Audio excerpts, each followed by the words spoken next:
தாராபுரத்தில் மறைந்த முன்னாள் முதல்வர் எம்ஜிஆரின் 37ஆம் ஆண்டு நினைவு நாள் அனுசரிக்கப்பட்டது.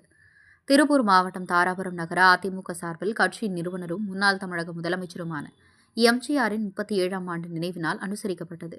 முன்னதாக திருப்பூர் காமராஜபுரம் சாலை பகுதியில் அலங்கரித்து வைக்கப்பட்டிருந்த எம்ஜிஆரின் உருவப்படத்துக்கு தாராபுரம் அதிமுக நகர செயலாளர் CR ராஜேந்திரன் மாலை அணிவித்து பூஜைகள் செய்து மலர் தூவி மரியாதை செலுத்தினார்.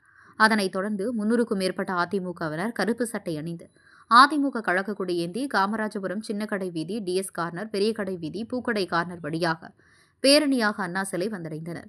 அங்கு பழைய நகராட்சி அலுவலகம் அருகே அலங்கரித்து வைக்கப்பட்டிருந்த எம்ஜிஆர் திருவுருவப்படத்திற்கு கட்சியினர் மலர் தூவி கழக பொருளாளர் சின்னப்பன் என்கிற பழனிசாமியுடன் அதிமுகவினர் நினைவஞ்சலி செலுத்தினர்.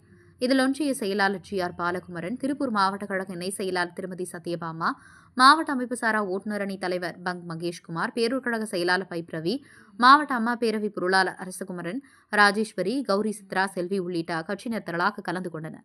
3 நிமிடம் மௌன அஞ்சலி செலுத்தினர்.